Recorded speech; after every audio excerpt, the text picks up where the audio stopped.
Bonjour à tous, alors aujourd'hui je vous propose un cours sur les probabilités. On est en première spécialité maths, c'est aussi quelque chose qui est important à savoir quand on est en terminale spécialité maths, hein. C'est la notion d'indépendance, hein, de deux événements, hein. Et donc, on va regarder le programme, qu'est-ce qu'on doit avoir fait et qu'est-ce qu'on doit savoir faire quand on est donc en spécialité maths. Et il y a pas mal de choses à dire, vous allez le voir.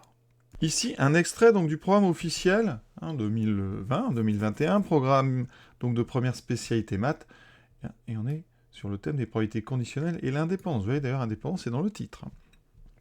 Donc il faut savoir bien sûr calculer les probabilités conditionnelles, ça on a déjà vu, et donc apparaît immédiatement indépendance de deux événements. Donc on verra la définition et les propriétés directes dont il est nécessaire de parler. Ensuite, deuxième apparition de ce mot indépendance, indépendant, c'est succession de deux épreuves indépendantes, et représentation par un arbre ou un tableau. Donc on va faire tout ça, c'est important vraiment de tout détailler.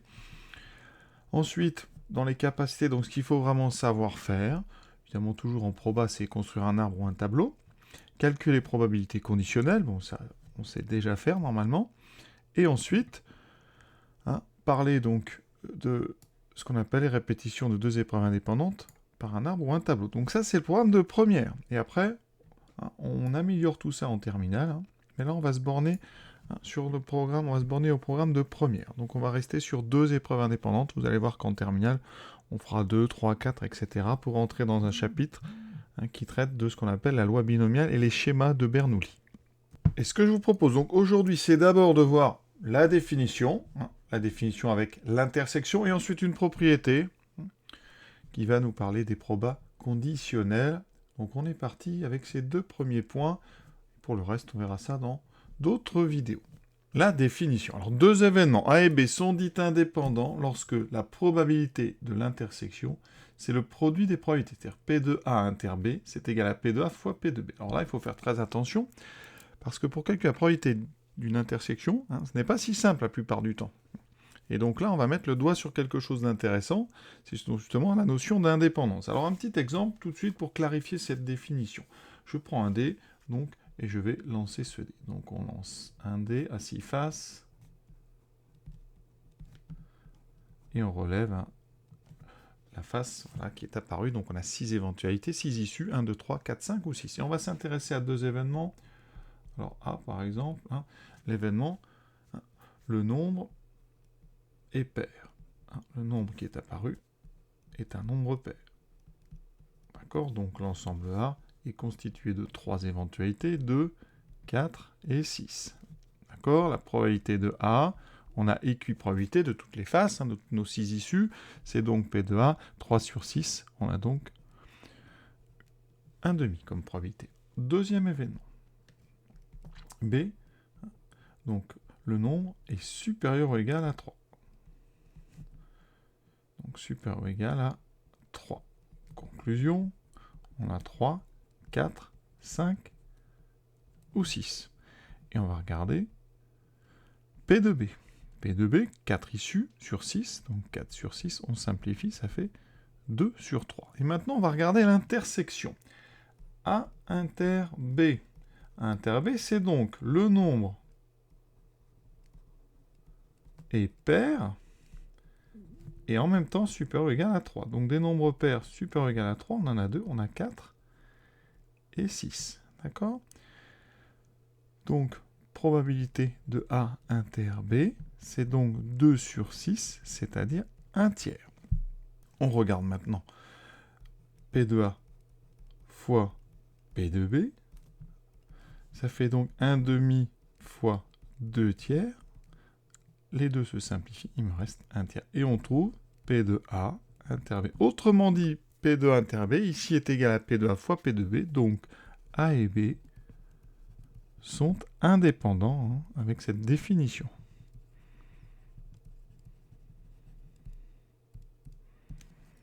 Considérons alors un troisième événement. Le nombre est supérieur ou égal à 4. Et maintenant, ça veut dire que cet ensemble est constitué de 3 issues, 4, 5 et 6. Sa probabilité est donc de 3 sur 6, c'est donc 1 demi. L'ensemble A inter C, enfin l'événement inter C, c'est donc le nombre est pair, et en même temps, il est supérieur ou égal à 4. D'accord? Donc des nombres pairs supérieurs ou égal à 4, il y en a encore 2, c'est 4, 6. Donc P de A inter C, ça vaut toujours 2 sur 6, c'est-à-dire 1 tiers. Et vous voyez qu'ici, eh bien, si je fais P de A fois P de C, ça me donne 1 demi pour P de A, P de C c'est 1 demi, et ça donne 1 quart. Et 1 quart n'est pas égal à 1 tiers. Conclusion, ici P de A inter C est différent de P de A fois P de C, ça veut dire que A et C ne sont pas indépendants. Et vous voyez que des événements B et C ont l'air à peu près similaires, et pourtant, le lien entre A et B et le lien entre A et C, ben, c'est pas le même. Il y en a un lien de dépendance et un lien d'indépendance. Donc ici, je n'ai pas écrit, mais A et C ne sont pas indépendants. Une remarque importante sur le vocabulaire. Vous avez déjà certainement entendu parler des événements incompatibles. Alors des événements sont incompatibles quand eh bien, leur intersection est vide. Autrement dit, la probabilité de A inter B est égale à 0. À ne pas confondre avec donc des événements indépendants. Probabilité de A inter B est égale à P de A fois P de B. D'accord? Alors les mots sont assez parlants. Vous allez voir, je vous explique un petit peu la notion d'indépendance.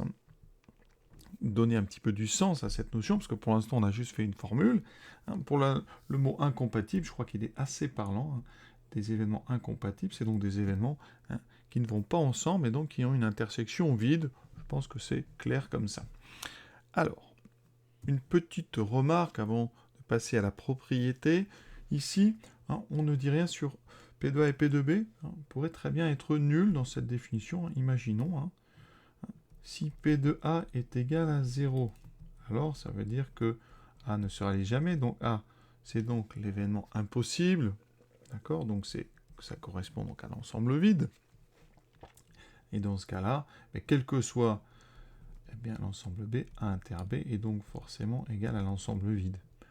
Et donc, conséquence, effectivement, P de A inter B vaut 0, et P de A fois P de B vaut 0. Donc ça signifie que l'ensemble vide est indépendant que l'événement impossible est indépendant de tous les autres événements, mais ça n'a pas d'intérêt pour nous. Donc on va toujours considérer dans les exercices que P de A et P de B sont non nuls pour vraiment donner du sens à cette dépendance. Et donc dans la propriété qui arrive, on va considérer, et là on va être obligé, vous allez voir, pour pouvoir bien faire des probabilités conditionnelles, que P de B et P de A sont des probabilités donc non nulles.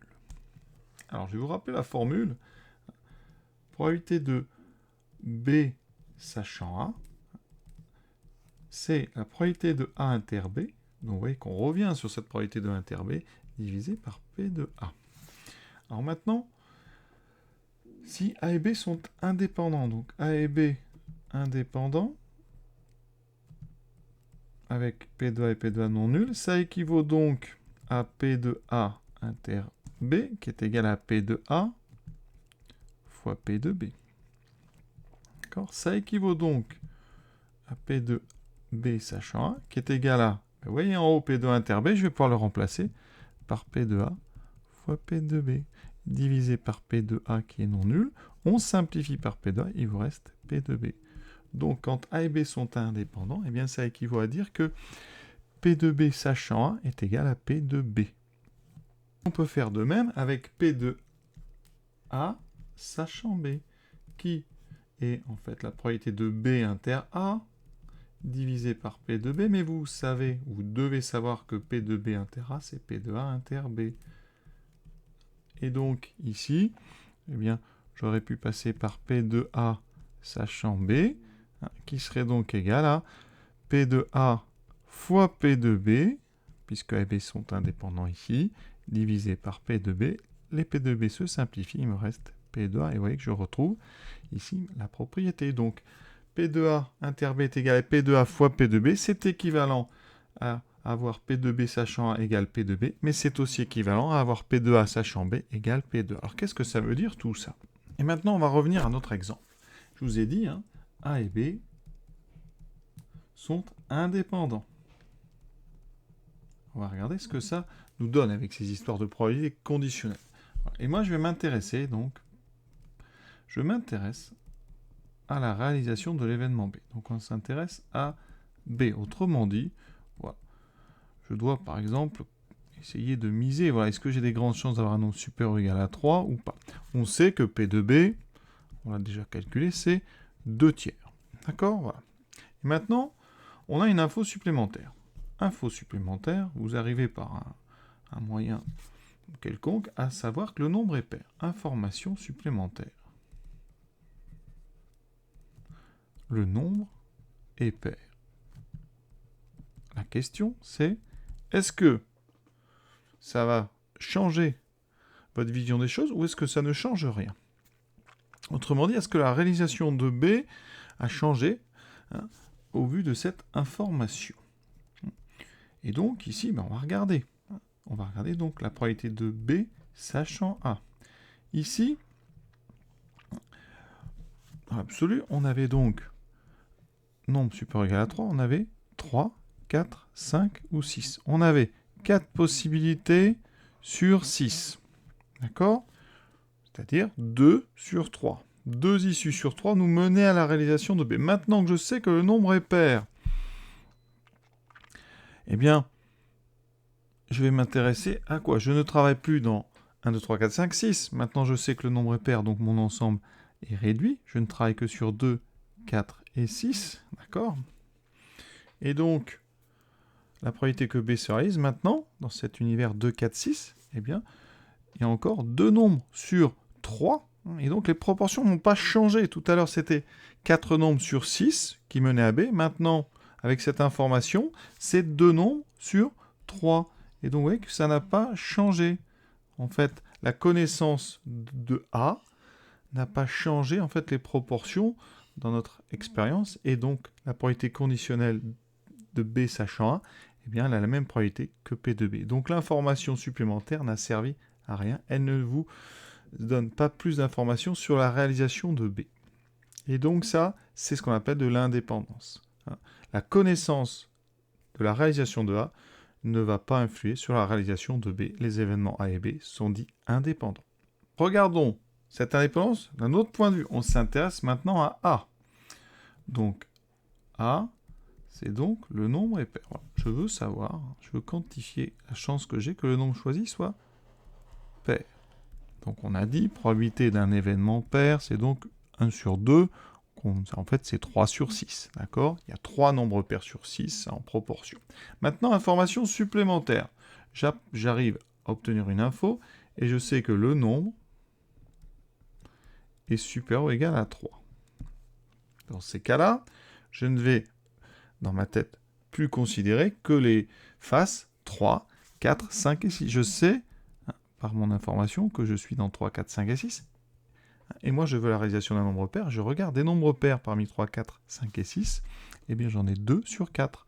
Et donc ici, P2A sachant B, c'est 2 sur 4. Et donc, ça fait aussi 1 sur 2. C'est-à-dire que les proportions que j'avais au départ, qui étaient 3 sur 6, n'ont pas été changées par mon information. Et donc, l'événement A a tout autant de chances de se réaliser en connaissant le fait que B est réalisé ou pas. Et vous voyez, cette notion d'indépendance, elle est symétrique. C'est-à-dire que si A est indépendant de B, B est indépendant de A, et donc on n'a pas fait de définition. L'indépendance, eh bien la définition et la propriété qu'on utilisera, c'est que A et B sont indépendants si la probabilité d'intersection est égale au produit, et si les probabilités conditionnelles eh bien, sont égales aux probabilités de départ. Alors regardez avec notre autre exemple ici. Avec A et C, on a montré tout à l'heure par le calcul avec la probabilité de l'intersection que A et C étaient dépendants. Qu'est-ce que ça donne? On va s'intéresser donc à le nombre est pair. On a toujours ici 3 chances sur 6, donc une chance sur 2 que notre nombre soit pair. Maintenant, information supplémentaire, je sais que le nombre est supérieur ou égal à 4. Dans ces cas-là, eh bien, je me dis dans ma tête, moi, je sais que j'ai soit 4, 5 ou 6, et maintenant, eh bien, quelle est la chance que mon numéro soit pair? Et là, vous voyez, il y a quelque chose qui s'est passé. Parce que, et donc la probabilité que mon événement A se réalise maintenant, sachant que j'ai obtenu cette information C, eh bien, c'est 2 face sur 3 qui m'intéresse. Et vous voyez que là, il y a un petit changement. Hein. On a une proportion qui a changé. Tout à l'heure, on était sur une proportion 1 sur 2, 3 sur 6. Et ici, on est passé sur 2 sur 3. C'est différent de 1,5. Donc, conclusion ici, on a effectivement P de A sachant C qui est différent de P de A. Et donc, d'après la propriété, A et B ne sont pas A et C ne sont pas indépendants. Vous voyez, on retrouve cette notion vraiment à travers ces calculs-là de conditionnel. Donc, c'est vraiment lié à la notion d'indépendance, elle est vraiment reliée à la notion de probabilité conditionnelle. Maintenant, on va faire un deuxième exercice vraiment pour réexpliquer tout ça dans un autre contexte. Donc ici, on prend une boîte qui contient 20 boules numérotées de 1 à 20. Et on en tire une au hasard. Et on s'intéresse à deux événements. L'événement A, donc on a tiré une boule avec un nombre pair. Et l'événement B, une boule avec un nombre multiple de 5. D'accord ? Et on va montrer que A et B sont indépendants. Alors déjà, dans l'idée, on va calculer rapidement P de A et P de B. P de A, donc nombre pair, de 1 à 20, il y en a 10, donc c'est 10 sur 20, donc un nombre sur 2 ici, qui fait 1 sur 2. Ensuite, P de B, avec un multiple de 5, donc des multiples de 5, en de 1 à 20, vous en avez 4, 5, 10, 15, 20, donc 4 sur 20, donc on a 1 sur 5, d'accord ? Un nombre finalement sur 5, ici, est un multiple de 5. Montrer que A et B sont indépendants, bon, ben, ici, plein de façons de faire. On peut d'abord calculer P de A inter B. Alors, P de A inter B, il faut un nombre pair qui est multiple de 5. Alors, des nombres pairs multiples de 5, eh bien, vous n'en avez que 2, c'est 10 et 20. Parce que 5 et 15 sont impairs. Donc, des nombres pairs multiples de 5, vous en avez 2 sur 20. On a donc 1 sur 10. Et si vous remarquez, ben, P de A fois P de B, c'est égal à 1 sur 10. Et donc, on a bien ici cette fameuse relation. La probabilité de l'intersection, c'est le produit des probabilités. Et donc, A et B sont effectivement indépendants. Si on passait par les conditionnels, on va regarder ce que ça donne. Qu'est-ce que ça donnerait P de A sachant B ? Autrement dit, on sait que B est réalisé. Donc, on travaille juste dans les multiples de 5. Donc, on est soit sur 5, 10, 15 ou 20. Et donc, quelle probabilité dans ce cas-là qu'on ait un nombre pair ? Vous voyez, c'est 2. Ici, nombre pair, c'est 2 sur 4. Et ça fait 1,5. Et donc, P de A sachant B est effectivement égal à P de A. La connaissance de la réalisation de B n'a pas influé la réalisation de A. Autrement dit, les proportions n'ont pas changé avec la connaissance de B. On était sur un nombre pair sur 2, donc 10 nombres pairs sur 20. Et là, on est ici des multiples de 5, 2 multiples de 5 sur les 4. Et si vous regardez P de B sachant A, alors là, je ne regarde que les nombres pairs, alors je ne les écris pas tous, mais dans ces nombres pairs, je vais regarder combien eh bien, sont des multiples de 5. Je n'en ai que 2. C'est 10 et 20, donc j'ai 2 nombres pairs sur les 10. Autrement dit, P de B sachant A vaut 1/5, et donc ça vaut effectivement P de B. Et comme tout à l'heure, vous voyez, la condition A n'a pas changé la probabilité que l'événement B se réalise. Et donc, effectivement, eh bien, A et B sont indépendants, puisque le fait de savoir que A se réalise ne change pas le fait que B se réalise et inversement. Voilà, cette vidéo est terminée. Bien sûr, ce n'est pas fini avec l'indépendance. Il nous reste à faire beaucoup de choses, notamment l'importance que ça va avoir sur les tableaux, quand on a des tableaux croisés, avec A bar, B bar, l'importance que ça aura sur les arbres, quelles conséquences ça va avoir sur les sous-branches, et ensuite on parlera évidemment des successions d'événements indépendants qui vont nous mener au chapitre de terminale. Voilà, j'espère que ça vous a plu. Je vous souhaite une bonne fin de journée, à bientôt.